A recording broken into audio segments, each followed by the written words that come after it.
What is going on, beautiful people? I am Lee Hammock, the diagnosed self-aware narcissist known as mental illness, and welcome to another episode of Self-Aware Narcissist Sundays. The series where I, the self-aware narcissist, talk to other narcissists, tell them about my journey, my therapy journey, and whatnot, how I got to this point, how I deal with narcissistic personality disorder on a daily basis with my family, my wife, my kids, how I got to the point where I am at right now. I think this is episode 7 or 8 or whatnot. I've done a lot of them, so y'all need to interact with them because people ask me, like, why don't you make videos directly for narcissists? Like, I do all the time. People don't watch them. This series is doing the worst out of all my other series. So there you have it. You know what I mean? In that space, in that mindset. But thank y'all for watching. If you do watch it, I appreciate it. So today's episode is going to be about the downside about being a self-aware narcissist. And let me preface this by saying this is in no way, shape, or form me trying to deter you from going to go get help, me trying to deter you from or make you stop going to therapy or just take away the hope from you that life will get better once you become a self-aware narcissist. Because this is, I have to keep it hot and ready. If I keep it hot and ready like a Little Caesars pizza with survivors, then I have to keep it hot and ready like a Little Caesars pizza with narcissistic people as well. Like being a self-aware narcissist has changed my life for the better. Yes. But there's also a downside to it, y'all. It's not all rainbows and happiness and unicorns and glitter and, and smiling and trophies and clapping up the cheek. It's not that. There's a bad side to it as well, y'all. One of the worst things about being a self-aware narcissist right now, especially in my marriage, is having to prove that I'm telling the truth. Having to prove that not everything that I do is gaslighting or toxic behaviors or narcissism. You know what I mean? My wife would just say, "Are you trying to gaslight me right now?" I'm like, "Oh my God, here we go." "Oh, you're just saying that because you're a narcissist." "Oh my goodness, here we go. Nothing I do is good enough." You see what I'm saying? It gets into my head. It gets into my mindset that nothing I say is good enough. So what's the point of me trying to do this? If you're not going to listen to me or believe me, what's the point, right? But then I also I do get angry. I do get frustrated. Let's keep it real. But I also think about it. Like, why does she think this? Why is she thinking that I'm gaslighting her or manipulating her right now? What reason does she have to think this? Oh, because I've been a gaslighter and a manipulator before. Oh, that's it. You see what I'm saying? So it's still my fault that she questions whether or not I'm being narcissistic or toxic, whether I'm lying to her or telling her the truth. I have to prove that I'm telling her the truth more often now than I used to. It's crazy. It's wild how it works out. But I have to work hard to prove that I'm telling her the truth sometimes. Just say, look, it's easy to say, why would I lie? Why wouldn't you lie? Why wouldn't you lie? Why would I lie about something like that? Why wouldn't you? To protect yourself. You lied about smaller stuff. You see what I'm saying? So one of the downsides is having to prove that I'm telling the truth. Like another downside, I'm just telling people, and I'm giving y'all the downside and how I deal with it as well, y'all. So this is not me just trying to talk you out of going to therapy or anything like that. This is me giving you the downsides and also how I deal with it. So that's how I deal with the accusations of gaslighting and manipulation. I have to work harder to tell the truth, but I also have to understand that it's my fault that I'm here. I have been lying to her. I have been gaslighting my kids. I have been gaslighting and lying to other people. This is why I'm here. So I have to prove that I'm telling the truth. So yeah, I have to work harder, but it's worth it in the end. I make jokes about it right now. You know what I mean?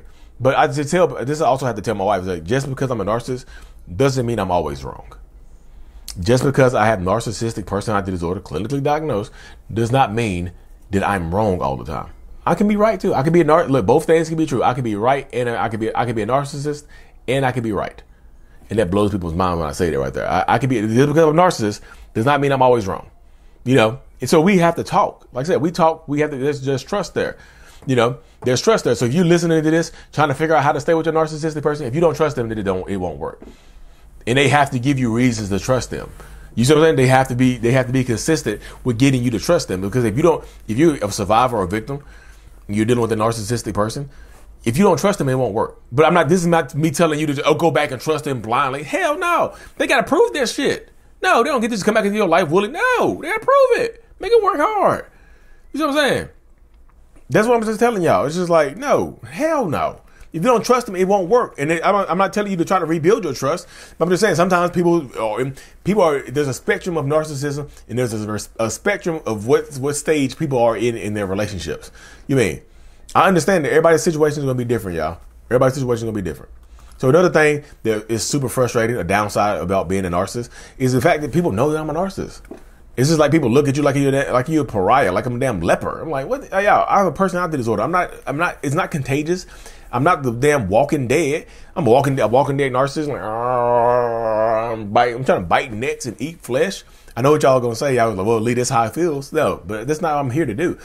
I'm a narcissist. I have that personality disorder, but it doesn't mean that I'm a bad person. I mean, it doesn't mean that this is all I am. You know, I've worked hard to cultivate.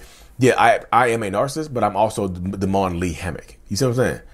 Damon Lee Hammock is a motivational speaker or motivator, an ambitious person, an entrepreneur, a real estate agent, a father, a husband, you know, brother, sibling, son, whatever I am. Damon Lee Hammock is all of those things, but he has this personality disorder. You see what I'm saying?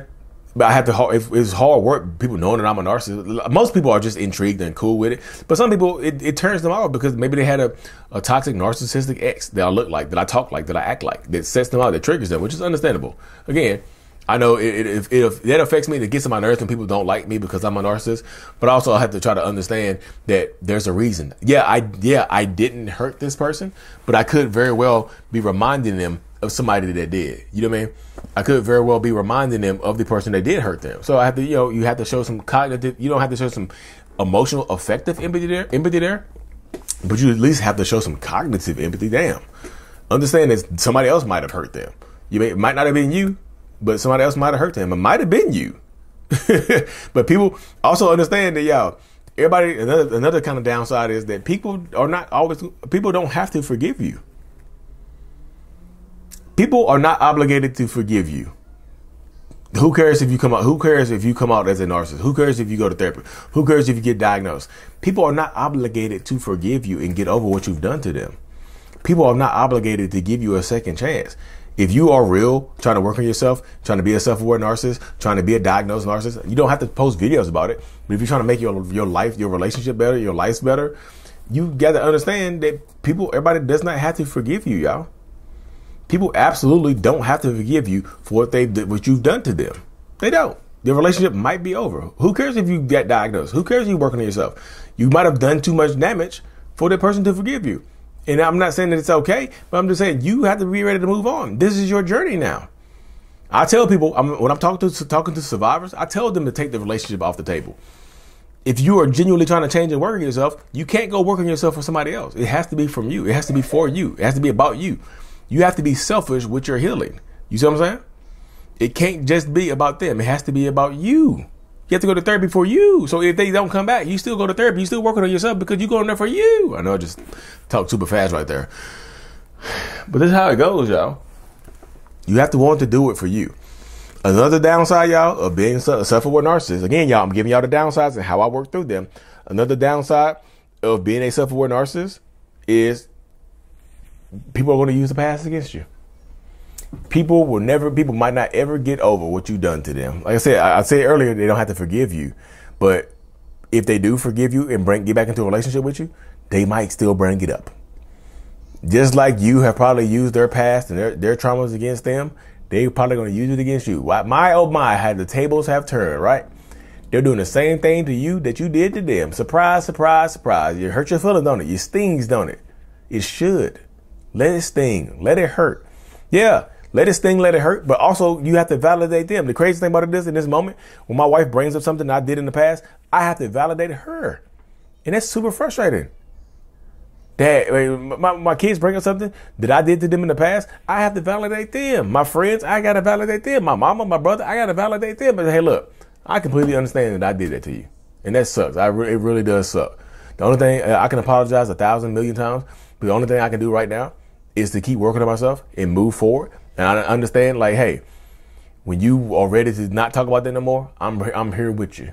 You see what I'm saying? But I understand why you bring it up. It doesn't, I don't feel like it benefits us when you bring it up, but hey, I understand why you do, because you haven't healed from it. I'm not here to put a time limit on your healing. I'm just letting you know, I validate you. You're right. I did you horrible. And you're right. You're right to not, you're right to not get over it right now.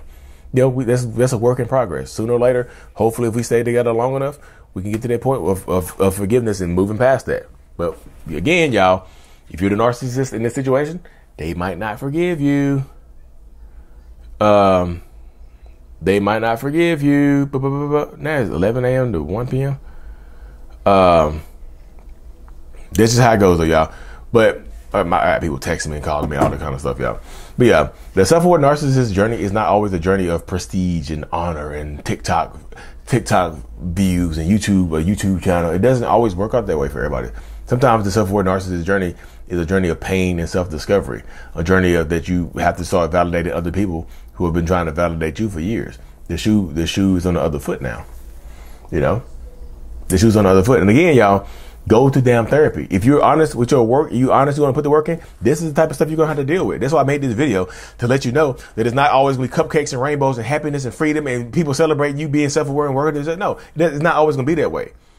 People are still angry as hell at you. People are still going to try to hold you accountable. So guess what? This is part of the journey. This is part of the journey. You know, you got to roll with the punches or they're going to roll with you. You get roll with the punches or get rolled up. But anyways, y'all, thank y'all for tuning in. Hopefully if you made it this far, drop a fire emoji in the chat. I appreciate y'all so much, y'all. Super thankful for y'all. As much as y'all learn from me, I learn even more from you. Mental Illness is out. Peace.